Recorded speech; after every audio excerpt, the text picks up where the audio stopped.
5, 4. Come on, everyone. 3, 2, 1. 1. Blast off! Yeah. Yay! Yay! Hi, this is Diana Fairbank from SIXR, and welcome to Season 3, Episode 1 of the Journey podcast, our series where students from SIXR's programs interview movers and shakers in the immersive media world. And today we're extremely lucky to have not only be have our guest be Drew Stone of Locusium. We're in his space. He has welcomed us, and this is where 6R will be doing our interviewing and our podcasting from these spaces. And I will now turn this over to Gordon and Simon, our students from 6R's summer intro to VR program with Seattle Public Schools Launch 206. Take it away, Simon and Gordon. Hello. Woo! Hello. Woo, woo, woo. So we're just gonna ask you a series of questions. So I'll start out, and then we can alternate between me and Gordon. Okay. So Okay. All right. Who's gonna go first? I'm gonna start with the first question. Okay. All right. Are you gonna do one and then one, or are you gonna like throw some curveballs at me? I think I'm just gonna do one, and then I'll just add some more like follow-up questions if it's like really interesting. But Keep it I going hope it's until- interesting. Well, it could be conversational too. For sure. All right. Go. And Gordon Sorry, can join in interrupt. too, like if he has. Yeah. Cool. So, can you please tell me about yourself, like a bit of history about yourself, like what your passions are, a little bit of your childhood, what got you to this point? Yeah, my first pet. How about my social security number? That'll be great. No, thanks. Let's see, this tall. I live in the Pacific Northwest, and I love doing virtual reality event production. I've always grown up in the Pacific Northwest, and I really love it here. It's like an extremely beautiful place, and lots of cool technology and connections and networking with other people. Also, some really cool VR technology companies. Have I answered your question? There was another part that I forgot. Was it like a passion? Yeah, passions. Passion. I'm passionate about collaboration and creativity. Okay. So where exactly from the Pacific Northwest are you from? Like, are you from Oregon? Are you from Canada? Or are you born here in Seattle? Like a Seattle area, but I was actually born and raised on Whidbey Island. Ooh, I have no idea where I that don't know if is. you know Whidbey Island. Let's see. If you look at the Washington State, if you hold your hand up with your thumb, let's see, how can I do that? Like this? Like Washington State looks like this. Whidbey Island is in the notch between the Olympic Peninsula and it's an interesting bit of history is that it is technically the longest island in the contiguous United States ever since the court ruled that Long Island is a peninsula so that York could get the mineral rights to it. There you go. Well, what's with the island like? What do you enjoy there? Because I have like no idea what the island is, and just I didn't even know it existed until now. Oh yeah, it's beautiful. There's tons of parks and forested area there. It's a pretty small town. You know, the high school class that I graduated with was supposed to be only like 72 people, but only 68 graduated. It was near to some cow farms, so in the summer when they were spraying manure on the fields and stuff, math class was really stinky. Oh yeah, That's can nice, I butt in here? I wanted to ask. Cross-examine. There you go. Yeah. Can I ask what kind of high school did you go to, and what classes that you enjoyed that you took? Yeah, I went to. I mean, it's a really small school. There was elementary school, middle school, and high school, and there were like maybe under 500 students in the high school, right? And the classes that I loved the most were art, really, painting, and I enjoyed social studies as well. So those were like two of my favorites. But actually, arithmetic and math was really hard for me. I was actually doing really well when I got through pre-algebra, but there's something that happened with the way that I was learning algebra the first time that it just didn't stick with me. And I've struggled with it a lot. Actually, I've taken algebra as an adult 6 times, 6 whole classes before I passed it. But once I finally did get through that algebra piece, then I could take classes that I really liked in university. And so it was worth struggling through it. But I love like psychology and social structures, community building stuff. But I'm also really fortunate to have grown up into like an arts rich family. So I've had like painters and artists and actors whole life, and so I've been really fortunate to be able to like discuss abstract art and what is successful or not successful about a work of art since I was like a wee little tot. So, That's so really those are interesting. some of my favorite classes. That's nice. Well, thank you. What about you guys? Well, sorry, can I just jump in real quick? This is Diana again.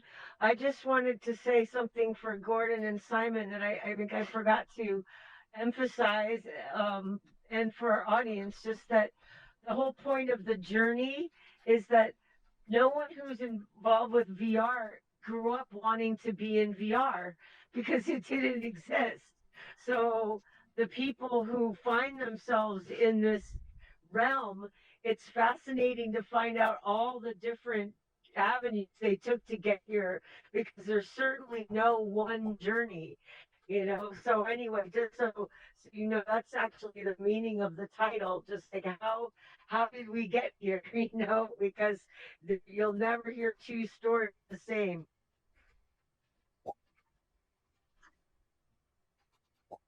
Yeah, that really is interesting because like you see all these people, like different fields just coming together to do VR. It's really interesting. Yeah, multidisciplinary. No, it really is. There's a lot that goes into it. Like I like how, people from different fields can come over to VR. They all have like, different mindsets. You can have a lot of like really cool ideas come out from that. I think that's pretty cool. Right on. Yeah. Yeah. You're doing robotics, right? And Mhm. you're just going to be a senior in high school now. Is that right? Yeah. Uh-huh. Cool. And Gordon, what about you? What's the how did you get sucked into being interested in VR, or what do you like about technology? I don't know. Just ever since I was a little kid, I've always wanted to do something with computers because I don't know. Like the first time I got a computer was when I was 5, and ever since then, I like video games, and I was really interested in how like everything was made using all these technologies. And as I grew up, I just started wanting to do like programming and do stuff with engineering and computer science. So that's how I got into like I did some programs. So like in 7th grade, I did like a program where we made like a little mobile game, and it was in collaboration with like I think it was Capital One, I believe. Oh, cool. And so we got a mentor, and we were using like block code, and that's how I really got started into programming. I really like it. Yeah, thanks for sharing some perspective on your side. What in the classes that you like in high school?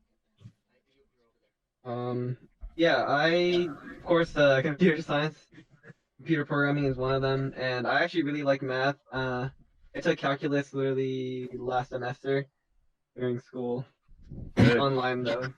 It's not that fun.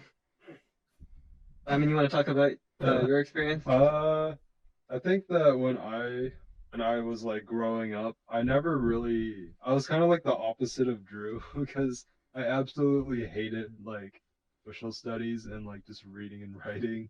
just like anything with literature, but I actually really enjoyed just doing math and science. Like those were my two favorite subjects growing up as a kid. And I've gotten, I've started getting more interested in like literature, but I still have a love-hate relationship with it. But I love doing math and science. So that was kind of just my favorite classes.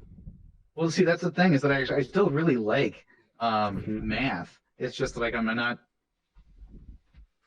good at remembering, how to do it. When I first really started, to kind of like fall in love with numbers when I found out about the Fibonacci sequence. No, the Fibonacci sequence. Do you guys know this one? We did Yes? the Yep. stuff with it. I think you did programming with it, right? We don't really. I actually don't know that much about the Fibonacci sequence because I don't really like use it at Isn't it all. like the golden number or something? And like That's like the golden ratio. That's right. Yeah. the golden Golden ratio. mean. Yeah. Yeah. So the pattern is that you start at 0, and then you add one number, and then you add up the sum of the last two numbers. So 0, and then 1, then you get 1. So now you get And two then ones, two. and then you get 1 is 2, and then 2 plus 1 is 3, 5, 8, 13, and so on. Oh. And when you divide the bigger number by the smaller number, you get a number that gets closer and closer to what is this golden this golden number, the golden ratio, which is 1.618033 blah blah blah. It's like an irrational number, it's like pi, but it makes that golden type of stuff that you see in sunflowers and nautilus and stuff like that. So Ooh. when I started figuring out about that type of thing, about how math was really interesting to me, I got more interested in it. But I wanted to do geometry, but they made me do like algebra first. I was actually more interested in different types of math, but I was like just beat my head against the math book until the blood came out in the shape of the right answer. So it was a lot of work for me. I see. Yeah, a lot of things about just like high school, they just force you to do a lot of classes that like you didn't really ask for. It's kind of forced to you, but yeah. I think high schools are getting a lot better at just allowing kids to choose what classes they can take now. More Yeah. dynamic. Just a little bit. So, what really got you into VR? Like, I know you're from like an island that's like kind of far away from like Seattle. So, how did you end up here?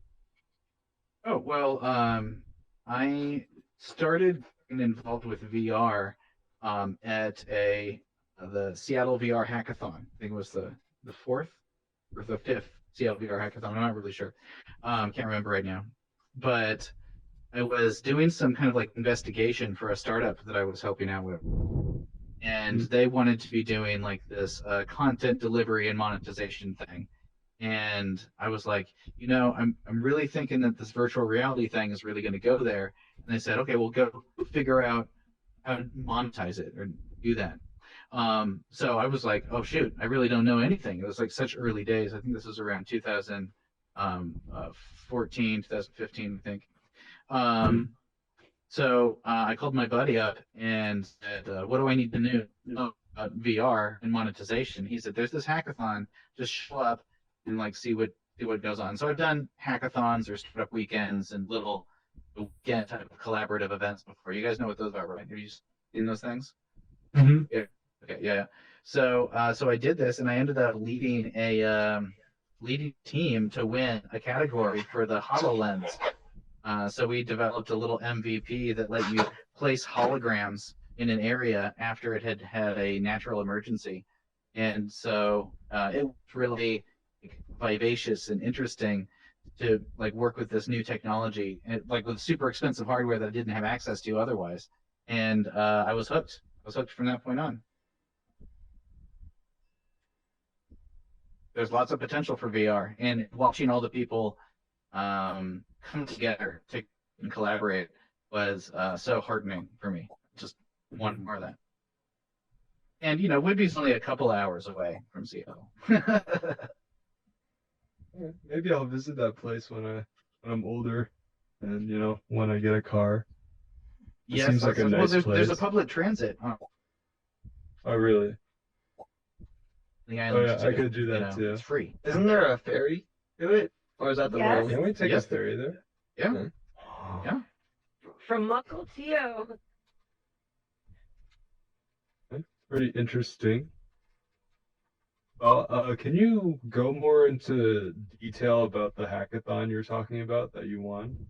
Like, what role Oh did yeah. you play? So Mhm. there were probably a couple of hundred, maybe 300 people that showed up to start at the thing. Maybe 300 people. And it was like an energetic type of feeling. Everyone was so excited to do the thing. Somebody else had pitched the idea on doing some kind of way to help people after an emergency using augmented reality. And so it was the most interesting idea of the ones that I had heard of the pitches so far. And so I walk over to the girl whose idea it was, and I like say, "Hey, Andrew, I can do project management and collaboration, and bringing people together and snacks." And so people started to come along, and I just kept iterating the idea and kind of like talking through it and seeing what kind of skills other people had that they wanted to provide to the project. And then after the course of about half an hour, 35 minutes, my voice was really tired. And we had assembled enough of the people that we needed to create the thing. And we ended up winning the category that was called the Best Humanitarian. So what exactly did you and your team create? Was it like a VR game? Somewhere to Oh, it was augmented reality. It was with the Microsoft HoloLens. Have you seen those things before? No, I have not actually. We Oh yeah. haven't, So but I think I know about it because I toured Microsoft and they were talking about it. They were showing it off. Pretty cool. Yeah, Just so like the HoloLens. It's just it's AR, a right? mixed reality, augmented reality type of thing. Oh, yeah. Oh, okay. So is it like a software thing or is it a piece of hardware?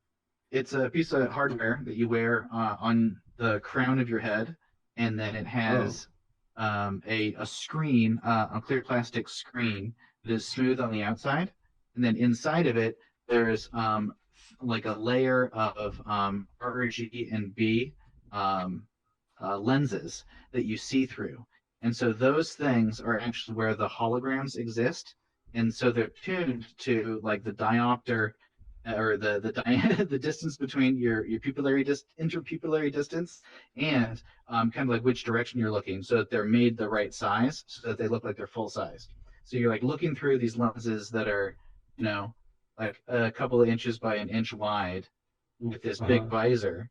And by clicking and tapping with your finger, you can set a fire icon or a radioactive icon, or what was the other one? Maybe it was water damage. This was our MVP.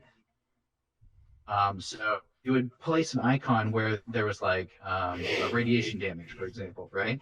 And then if you had a Geiger counter, you could indicate how severe the radiation risk was. And then so when somebody comes back through later, because it all submits this information as holograms in a point cloud.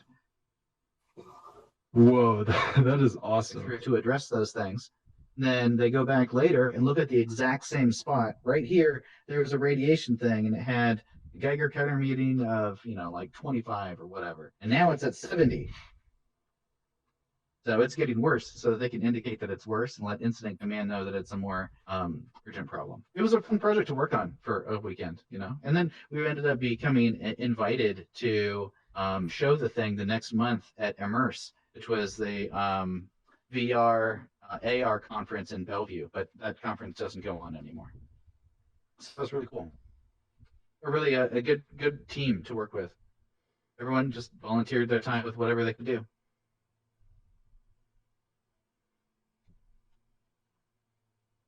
All right. I think I'm having Let's ask problems a with my question. headset. Go Oh. ask a question. I need to fix my headset. Can I ask what's going on in the XR community right now? What do you know about it right now?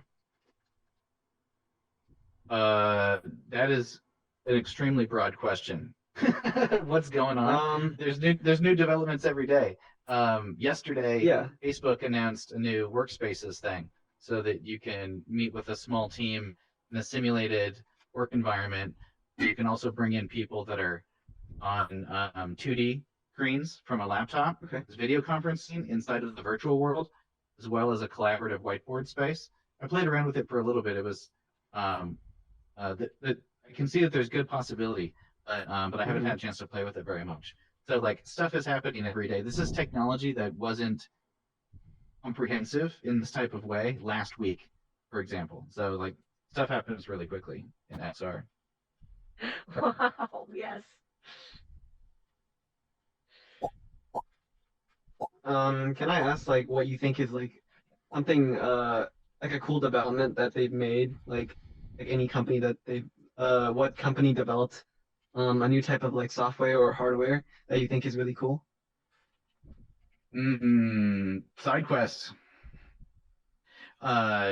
SideQuest is a way to help utilize the natural hardware functionality of the like an Oculus Quest device, you know, Oh, okay. outside of the walled garden of Facebook. So I really appreciate like open source and like free Libra solutions that are, you know, community initiatives and community supported.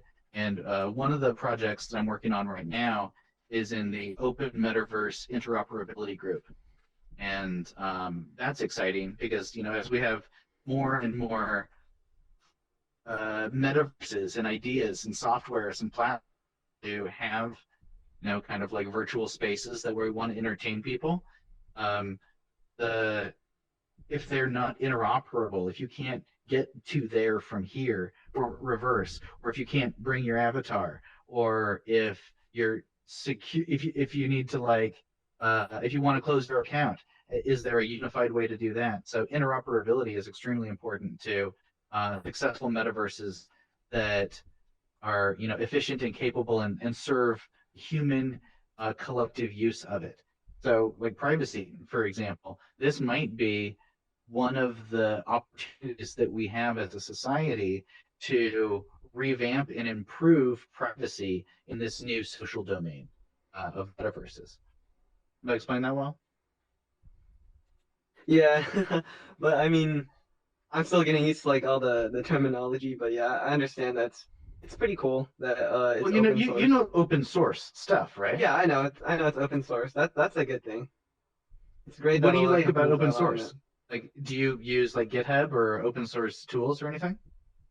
I've tried using GitHub, and I think it's really nice that you're able to just like commit it, and people can like work in groups and teams. It's great. Um, can I ask what kind of projects are you currently working on? Yeah. Well, actually, just before just this interview, I with a friend of mine who is a personal trainer and coach, and she deals with like large corporations and businesses. I was talking with her about what are ways that we might be able to deliver the kind of like intimate growth and personal value that comes from attending a personal one-on-one or small group coaching session and how that can relate and map into virtual reality. But coaching might be one of the places where it is really beneficial to be in VR so that you can connect and interact and interoperate with people in a more natural way than just like through on the phone or through a 2D type of screen. But I've been really enjoying consulting on doing virtual reality event production lately. It's, you know, it certainly is a lot of work to put together a whole event, but I've been really grateful.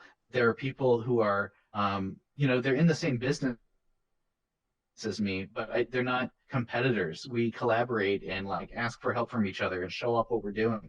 And so I've been really delighted to help attend and provide feedback on other people's projects as a like subject matter expert.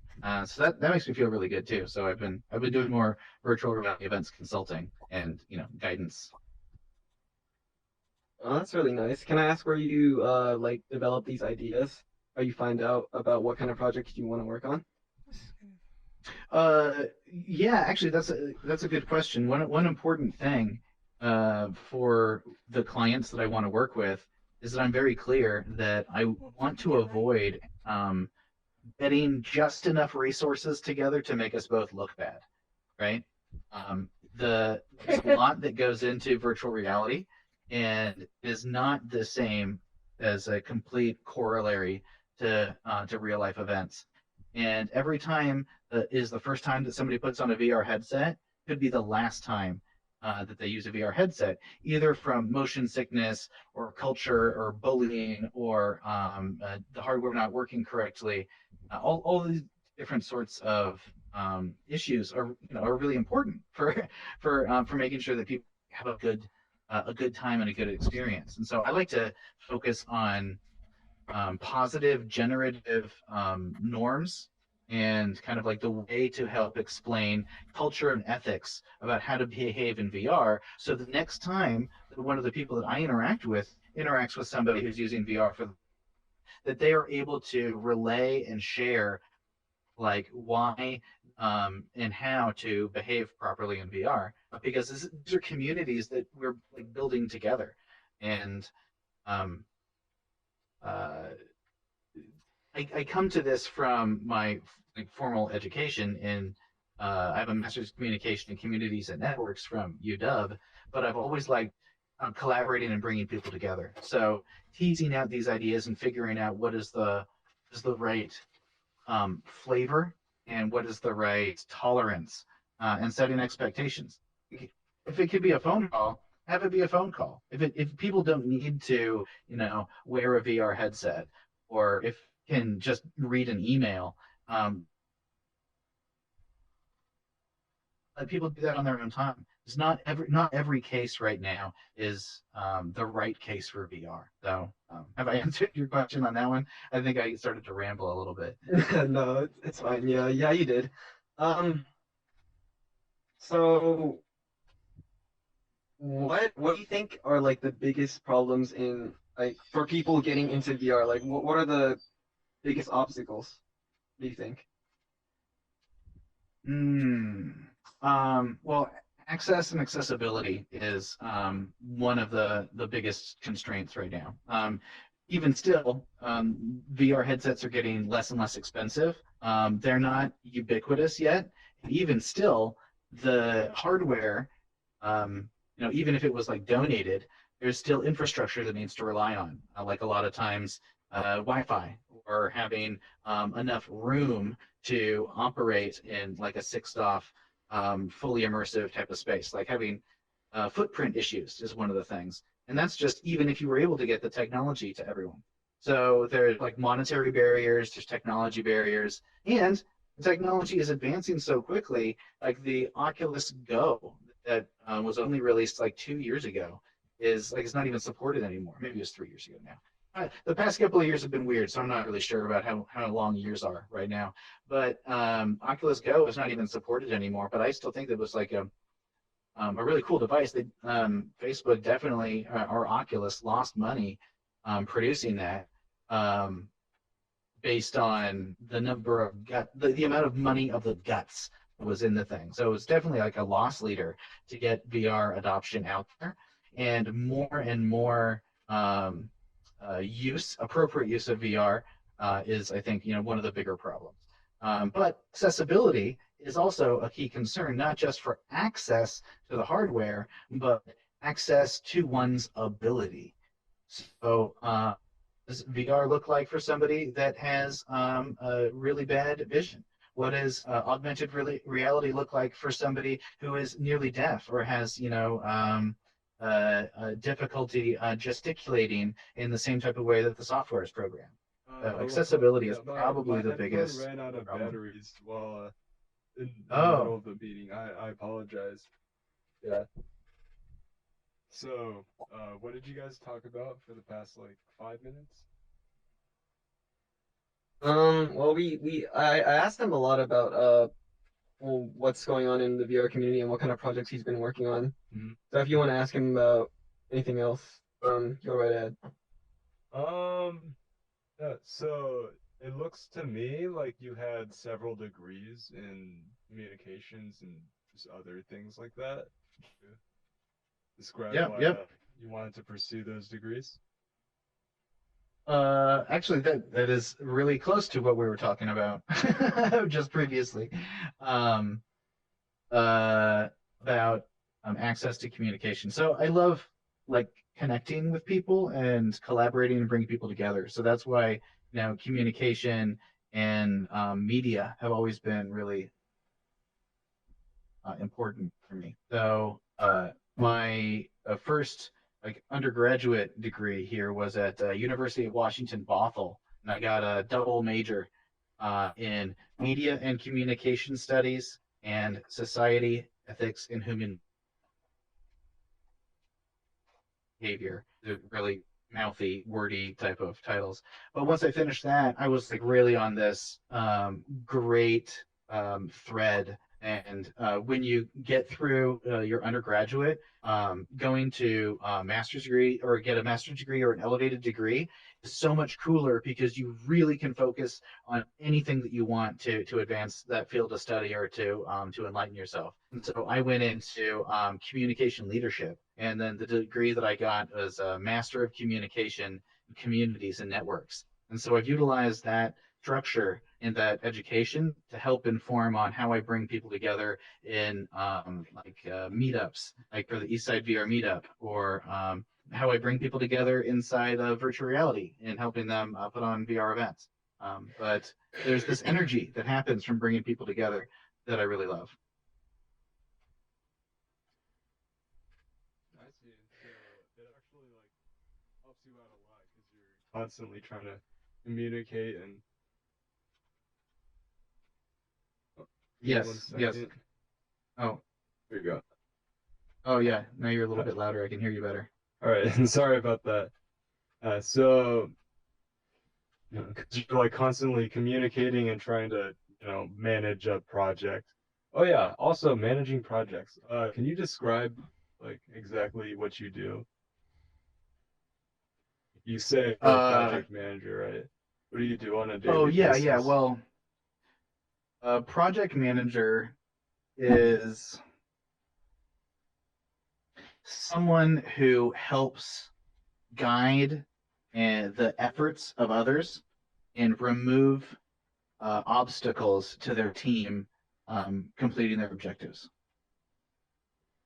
So a large part of what goes into being a project manager is understanding the overall goal and vision, and then understanding where the team vision and individual people's abilities and preferences are. And then you kind of like, it's like a chef. You kind of like mix these pieces together and then a pot, then bring it to a boil, and then you've cooked your product or service something. So that's what project management is. And it's kind of like that for virtual reality event production too, because there's so many different pieces and interactions and engagements that can go into it. And of course, everyone wants to do an event that where you feel good, and people would want to do it again, and people have positive things to say about it. Well, can I jump into the Drew? Mm-hmm. So they don't know about. I think it's apropos after explaining your background to then explain how that got you into working for AltSpace VR, and then how that segued into you creating your own company. Oh yeah, great, sure, yeah, I can weigh in onto that. So I thanks for the reminder and prompt, Diana. So the first project that I was brought on to do at AltSpace VR was to help bring there's this physical venue. They do like dance parties and stuff. They wanted to have a virtual representation of their dance space in AltSpace VR and VR. But I think that we also wanted to create a way for the people that were in the physical space see and understand what that was. So we were trying to create this cool pass through where the virtual event and the live event were happening at the same time in different places. So that was really cool. And I got to work with some great people, and the project ended up being a success, and even helped that business survive and deal with the adversity of all of the lockdowns from COVID-19. But that was when I got started working at Altspace VR, the events team, and it was great for like problem solving, to bring different people together to try and help accomplish their goals, because they wanted to meet with their community group or bring their businesses together, or helping Microsoft set up their own internal events. Each one of these kind of like problems or challenges have their own pieces to it. And it was like just so exciting and exhilarating to be able to guide people to being happy with what they produce. And in the same way that I like bringing people together, I to have this feeling of love and endorphins from watching other people serve their communities functionally. So when my contract ended at Altspace VR, I was so excited about what I was doing. It was my favorite thing. I decided to start my own company doing virtual reality event production, and it's been cool. So I'm just curious because I'm only like a little teenager, so I have no idea how the world works. So what was like the process of just starting your company? Like, Oh, the first thing that I did was asked to interview a bunch of people that I knew in the VR space if they thought it was a good idea. And I did probably 10 or 15 interviews with people that I knew that were, either working in VR or adjacent to VR, and or like influencers in VR spaces, people that I'd met. And so I'd just talk to as many people as would talk to me, and ask for their advice, and ask for problems that they foresaw. And that was the type of thing that helped me refine my vision for what it is I wanted to do and what it is that I didn't want to do, and how to refocus the business that I was working on. I got extremely fortunate though, because as I was in the process of doing this pre-research before starting the business, I found a client. I ended up securing a client before I had oh really? finished setting up the business. It moved very fast, but it ended up being a wildly successful event. And I'm really proud of the team that we got to work with, and the client that I had before as well. I was Ovative Group.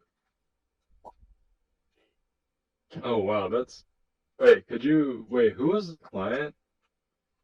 They're a 200-person marketing company in Minneapolis called Ovative. Oh, Beta. Okay, I see. So you're just making a VR. Okay. So yeah, it helped bring really... their annual company party into VR, because everyone was all distributed at that time, because they couldn't bring people together because of the pandemic. So it was kind of like a right place, right time type of thing. Wow, that's really cool. What are you working on right now? Well, as I was mentioning before, I just had a really nice phone call earlier today, who is a personal coach and works with executives in professional coaching for continuing education, as well as stress reduction and personal coaching. So we're talking about what are the best ways to use VR to strengthen that type of program when you can't be face to face. There are some parts of coach that might be more effective when you can interact and connect with other people in a kind of more immersive type of way. Okay, so what kind of coaching? And I think that's where we left off when you came back. Sorry, say that again. Oh, I see. Yeah, so what kind of... Oh, hey, Gordon. Oh, welcome back. I was having problems. I think it's working out. Yeah. Sorry. Yeah, I was just asking him about the company that he started and what he does there. So you got any other questions or?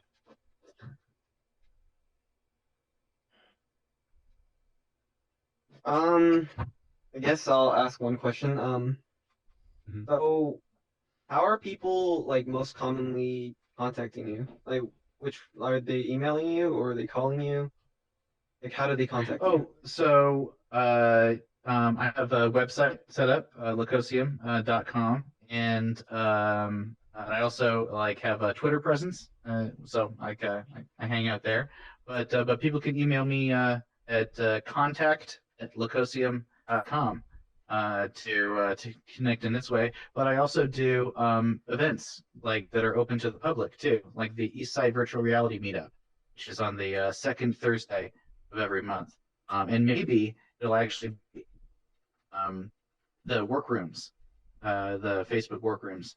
There was a suggestion from our community that I do it in that space since it was just released yesterday. So we might get together and give that a shot.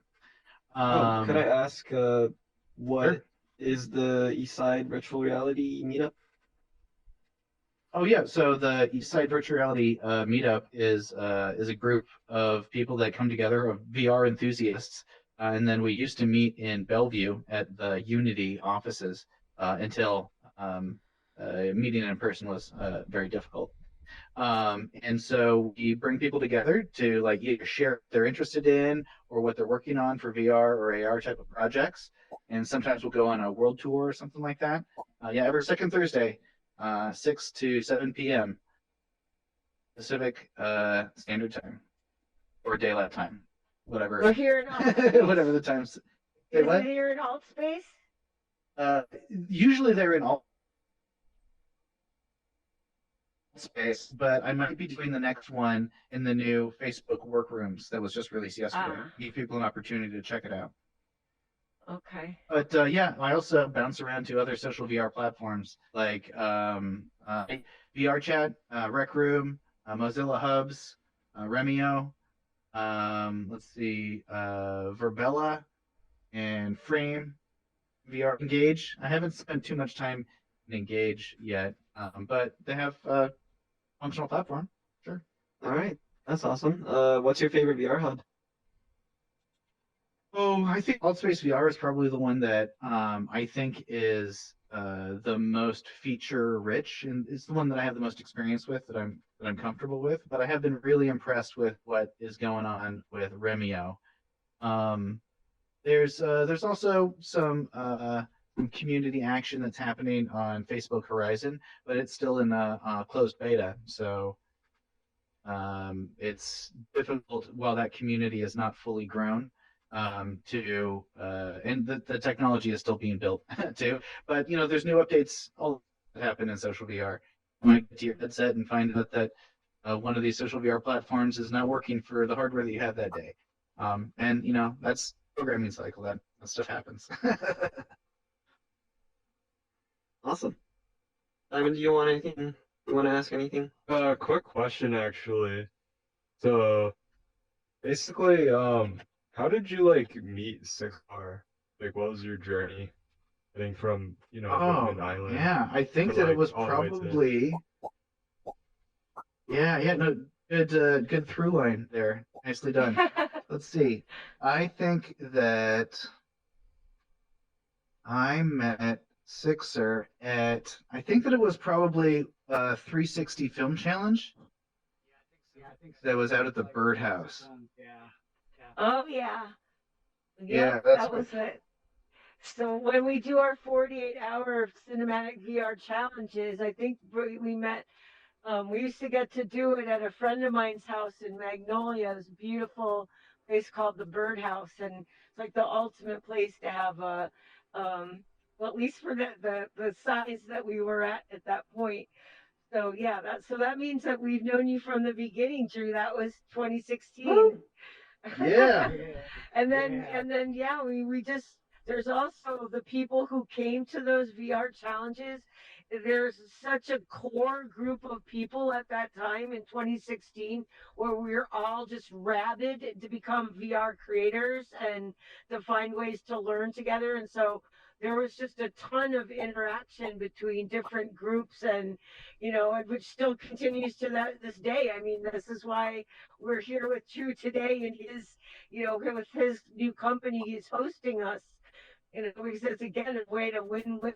Like it's benefit for SIXR to have this, to be able to have host our podcast here, but also a chance for us to highlight Drew because we believe in him and we want to champion our friends. Oh, thank you. Well, it's been great, and thanks for the questions, Simon and Gordon. Appreciate it, and thanks for SIXR to having us back and continue doing this work in our community. Thank you so much. Well, I think probably can wrap it up a little now, unless you have any closing thoughts here, of what you got out of this, or how you feel about, your new glimpse into this realm that you started with SIXR, and you're continuing. There's some background noise, Gordon. Oh, sorry about that. Yeah. I just want to Actually, say I do have a. Oh, wait. Yeah, go ahead. Okay. Drew, do you have any questions for us?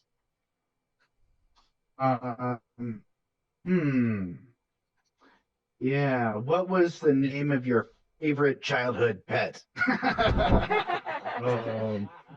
Chico. I have a dog Chico. named Chico. Yes. Chico. He's All right. Cool. still here. He's actually like 5 feet away from me right now. Childhood. Yeah. What got them interested in Sadly, you? I don't, but I always wanted a dog. Bad. Well, God, I hope can you call get him- one. Chico too. I'll take your dog. I'll take your No. dog, Simon. No, I don't think so. Yeah. Me?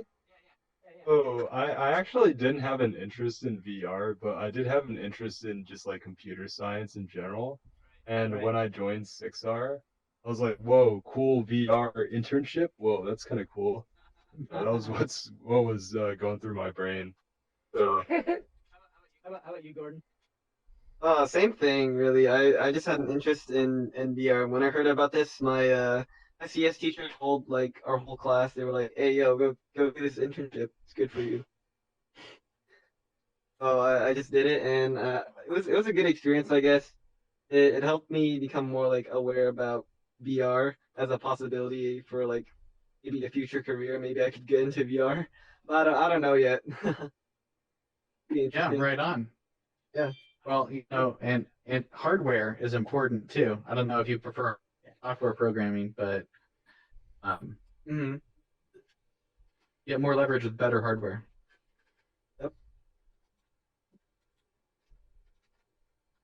Anything else? Well, thanks guys. I think that and, should be it.